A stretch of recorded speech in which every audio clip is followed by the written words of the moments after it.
अविश्वास प्रस्ताव no confidence motion किसके खिलाफ लाया जाता है? ऑप्शन ए राष्ट्रपति, ऑप्शन बी मंत्रिपरिषद, ऑप्शन सी लोकसभा अध्यक्ष, ऑप्शन डी कोई भी एक मंत्री। तो जो अविश्वास प्रस्ताव लाया जाता है, अभी हम लोगों ने ऊपर देखा, वो लाया जाता है सरकार के खिलाफ, सरकार यानी मंत्रिपरिषद, काउंसिल ऑफ मिनिस्टर्स के खिलाफ। जो मेरी दिमाग में इस समय आ रहा है, जो अविश्वास प्रस्ताव लाया गया था और पास हुआ था, लाए तो हर 1-2 साल में जाते हैं, मोदी सरकार के खिलाफ राहुल गांधी लेके आए थे, जो पास हुआ था अटल बिहारी वाजपेयी के केस में 1 वोट से उनकी सरकार गिर गई थी, अविश्वास प्रस्ताव ही पास हो गया था उनके खिलाफ। तो ये लाया जाता है सरकार के खिलाफ, मंत्रिपरिषद के खिलाफ। और इसमें कितनी वोटिंग चाहिए? सीट का 50% + 1 वोट चाहिए। अगला क्वेश्चन, अंतर्राज्यीय मंत्रिपरिषद की स्थापना किस अनुच्छेद के तहत हुई? ऑप्शन ए अनुच्छेद 263, ऑप्शन बी अनुच्छेद 262, ऑप्शन सी अनुच्छेद 280 या ऑप्शन डी अनुच्छेद 312। अंतर्राज्यीय परिषद को बनाने का मुख्य उद्देश्य था कि मान लीजिए कोई स्टेट है, अगर उनके बीच में किसी भी चीज़ को लेकर कोई विवाद है, तो कैसे उसको आपस में बैठ के केंद्र सरकार की मदद से सुलझा लिया जाए। इन मुद्दों के निपटान के लिए अंतर्राज्यीय परिषद का गठन किया गया था। जैसे कि मान लीजिए एक तरफ पंजाब था, एक तरफ हरियाणा था, दोनों में से कोई भी चंडीगढ़ को छोड़ने के लिए तैयार नहीं था। दोनों चाहते थे कि हमारी राजधानी चंडीगढ़ हो, पंजाब भी हरियाणा भी, बाद में दोनों की राजधानी बनी भी। इस तरीके के जो मामले हैं, एक तरफ आपका बॉम्बे प्रांत था, एक तरफ गुजरात था, दोनों चाहते थे कि मुंबई हमारी, बॉम्बे हमारी प्रांत राजधानी हो। बहुत विवाद के बाद गुजरात ने बॉम्बे को छोड़ा और वो फिर बॉम्बे स्टेट बना, बाद में महाराष्ट्र बना, उसी का नाम बदल के तो महाराष्ट्र की राजधानी मुंबई हुई। पहले गुजरात और महाराष्ट्र दोनों की कंबाइंड राजधानी थी बॉम्बे शहर। मद्रास शहर था आंध्र प्रदेश और तमिलनाडु के बीच में विवाद की वजह। तो इस तरीके के जो विवाद है, इनको सुलझाने के लिए संविधान में अंतर्राज्यीय परिषद की व्यवस्था की गई थी। और ये किस अनुच्छेद में लिखा गया है? तो अनुच्छेद 263 अंतर्राज्यीय परिषद के संबंध में उपबंध। लोक हित से संबंधित कोई भी प्रश्न हो, अगर विवाद है राज्यों के बीच में, तो उसको हल करने के लिए अंतर्राज्यीय परिषद होगी, जो केंद्र सरकार की मदद से राज्यों के बीच में जो आपसी झगड़े हैं उनको निपटाने का प्रयास किया जाएगा।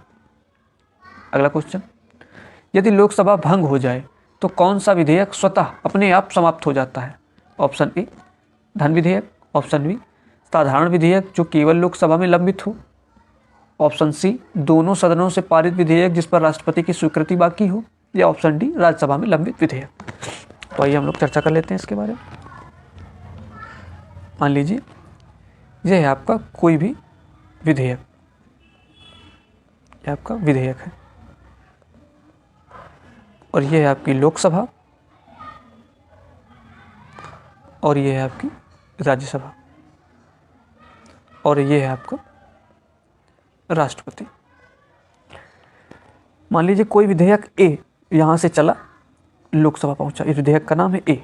कुछ भी हो सकता है विधेयक, मोटर वाहन विधेयक हो सकता है, पर्यावरण प्रदूषण निवारक विधेयक हो सकता है, जानवरों के प्रति क्रूएल्टी ना करने का विधेयक हो सकता है, लोगों को स्वास्थ्य सुविधाएं देने का विधेयक हो सकता है। कोई भी विधेयक पहुंचा लोकसभा में, और ये लोकसभा में ही था, तभी लोकसभा की समाप्ति हो गई, तब उसका 5 साल पूरा हो गया। लोकसभा का 5 साल का पूरा होता है उसकी प्रथम बैठक से 5 वर्ष तक। जैसे कि जो करंट जो आपकी वर्तमान लोकसभा है वो 24 जून 2024 को पहली बार मिली थी, तो 23 जून 2029 को ये समाप्त हो जाएगी, 5 साल पूरे हो जाएंगे। तो मान लीजिए 20 जून 2029 को कोई लोकसभा में विधेयक पहुंचा और वो पास नहीं हो पाया और ये लोकसभा समाप्त हो गई। तो अगर ये लोकसभा समाप्त हो गई तो इसके साथ में ये विधेयक भी समाप्त हो जाएगा, क्योंकि विधेयक लोकसभा में ही रह गया। मान लीजिए कोई विधेयक है बी, लोकसभा में पहुंचा और लोकसभा ने उसको पास कर दिया, उसके बाद वो विधेयक बी घूम के पहुंच गया आपका राज्यसभा के पास। अब लोकसभा समाप्त हो गई, उसका 5 साल पूरा हो गया, तब भी क्या ये विधेयक समाप्त हो जाएगा? राज्यसभा में ये विधेयक फंसा हुआ है। अगर ये विधेयक राज्यसभा से पास हो जाता है और राष्ट्रपति के पास पहुंच जाता है तो ये विधेयक पारित हो जाएगा। अगर ये विधेयक राज्यसभा में पास नहीं हो पाता तो ये विधेयक वापस कहाँ भेजा जाएगा? लोकसभा में। और लोकसभा उपस्थित ही नहीं है, वो पहले ही भंग हो गई है, तो इस तरीके से ये भी भंग माना जाएगा, रद्द हो जाएगा, समाप्त हो जाएगा। इसी तरीके से मान लीजिए कोई विधेयक है सी, उसको लोकसभा ने पास किया और उसके बाद वो पहुंचा राज्यसभा के पास और राज्यसभा ने उसको पास कर दिया, ये था आपका बी, ये राष्ट्रपति तक नहीं पहुंच पाया था।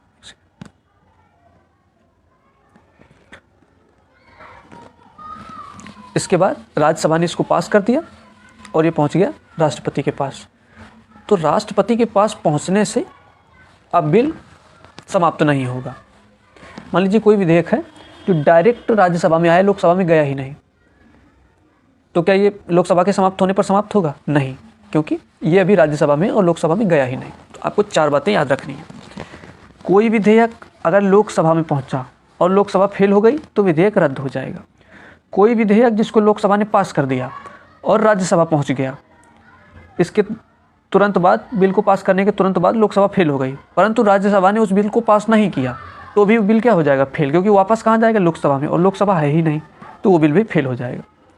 अगर कोई बिल लोकसभा द्वारा पास हुआ और राज्यसभा में पहुंचा, राज्यसभा ने उसको पास कर दिया और लोकसभा भंग हो गई, तो वो बिल रद्द नहीं होगा, क्योंकि लोकसभा तो भंग हो गई पर राज्यसभा ने उसको पास कर दिया। अब वो कहाँ पहुँच गया? राष्ट्रपति के पास, तो वो बिल भंग नहीं होगा।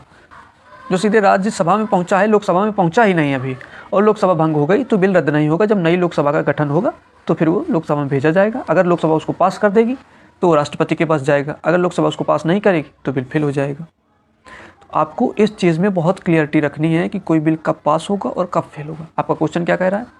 यदि लोकसभा भंग हो जाए तो कौन सा विधेयक स्वतः समाप्त होगा? धन विधेयक, साधारण विधेयक जो केवल लोकसभा में लंबित हो। अगर धन विधेयक लोकसभा में पास हो गया है, राज्यसभा में उसके पास, राज्यसभा के पास उसके बारे में कुछ ज़्यादा अधिकार है नहीं, तो वो विधेयक पास हो जाएगा। दोनों सदनों से पारित विधेयक अगर पास हो गया दोनों सदनों से और राष्ट्रपति के पास है, तो फेल होने का कोई चांस ही नहीं। अगर कोई विधेयक ऐसा है जो राज्यसभा में लंबित है, अभी लोकसभा पहुंचा ही नहीं और वो फेल हो गई, तो वो नई लोकसभा में पहुंचेगा, फिर नई लोकसभा डिसाइड करेगी ये बिल पास होगा कि नहीं, तो वो भी बिल फेल नहीं होगा। कोई भी साधारण विधेयक जो केवल लोकसभा पहुंचा था और लोकसभा समाप्त हो गई, तो वो बिल रद्द हो जाएगा। अगला क्वेश्चन, अब तक संयुक्त अधिवेशन कितनी बार बुलाया गया है? ऑप्शन ए 3 बार, ऑप्शन बी 4 बार, ऑप्शन बी 5 बार, ऑप्शन सी 6 बार। संयुक्त अधिवेशन कब बुलाया जाता है? जब लोकसभा और राज्यसभा के बीच किसी मुद्दे को लेकर डेडलॉक हो जाए। ये आपकी लोकसभा, ये आपकी राज्यसभा। कोई भी मुद्दा है, मान लीजिए मुद्दा है अग्निवीर स्कीम का, जो अग्निवीर स्कीम आई, इन्होंने संसद से एक कानून पास किया लोकसभा ने, मोदी सरकार ने, राज्यसभा में पहुंचा, राज्यसभा ने उस पर कोई एक्ट नहीं किया, तो बिल फेल हो गया। फिर इन्होंने प्रयास किया, फिर इन्होंने कोई एक्ट नहीं किया, फेल हो गया। या प्रयास राज्यसभा से हुआ, लोकसभा ने कोई एक्ट नहीं किया, तो वो फेल हो गया। अगर इस तरीके की घटनाएं हो रही हैं, दोनों सदन एक दूसरे के बिल को इग्नोर कर रहे हैं और बिल पास नहीं हो पा रहा, तो ऐसी सिचुएशन में राष्ट्रपति संयुक्त अधिवेशन बुलाता है अनुच्छेद 108 के तहत, और इसकी अध्यक्षता कौन करता है? लोकसभा अध्यक्ष।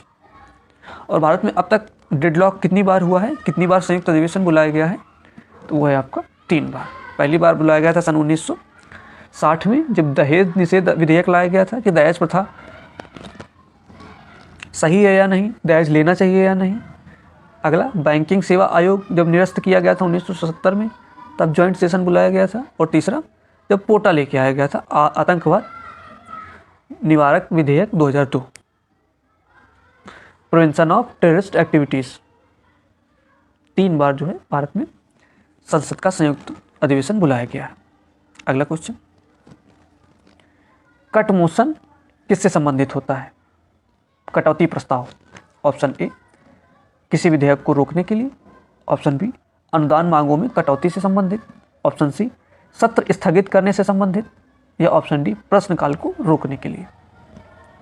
तो कटौती प्रस्ताव लेके आया जाता है आपका, सरकार जब बजट लाती है तो उसमें से बताती है कि हम इस मंत्रालय को इतना पैसा देंगे, इस मंत्रालय को इतना पैसा देंगे। तो अगर विपक्ष ये चाहता है कि आप, कुछ ऐसे मंत्रालय हैं जिनको बहुत कम पैसा दे रहे हैं, कुछ ऐसे मंत्रालय हैं जो बहुत पैसा दिया जा रहा है, तो विपक्ष कहेगा कि इतना पैसा नहीं, इसमें से कम पैसा इस मंत्रालय को दो, और वो उसके लिए संसद में प्रस्ताव रखेंगे कि इस मंत्रालय को 5 लाख करोड़ नहीं, 5 लाख करोड़ की जगह में 3 लाख करोड़ दिया जाए। और अगर ये प्रस्ताव पारित हो गया तो उसको कहते हैं cut motion, policy cut motion. Cut जो आपकी पॉलिसी है उसका कटौती प्रस्ताव,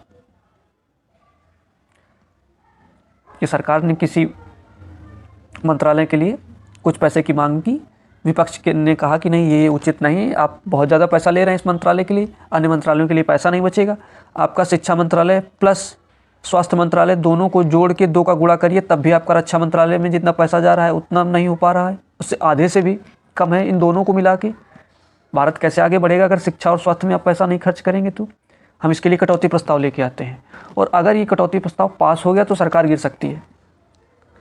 तो कटौती प्रस्ताव लेके आ जाते हैं सरकार जो अनुदान मांगे करती है बजट में, कि हमको इस मंत्रालय के लिए इतना पैसा चाहिए, इस मंत्रालय के लिए इतना पैसा चाहिए, और विपक्ष जो है आपका उसके विरोध में मोशन लेके आता है। विभिन्न कई तरीके के मोशन होते हैं, कभी संसद पढ़ने का मौका मिला तो हम लोग देखेंगे कितने प्रकार के मोशन होते हैं। अभी के लिए हम लोग कट मोशन समझते हैं, जो कि लाया जाता है सरकार के द्वारा बजट में, जो पैसे का एलोकेशन है, जो मांगा जाता है, मांग कि हमें इतना पैसा चाहिए, उसके विरोध में विपक्ष लेके आता है। आपके 50 क्वेश्चन हो गए। आज की क्लास यहीं समाप्त होती है। मिलते हैं कल अगली क्लास में। धन्यवाद।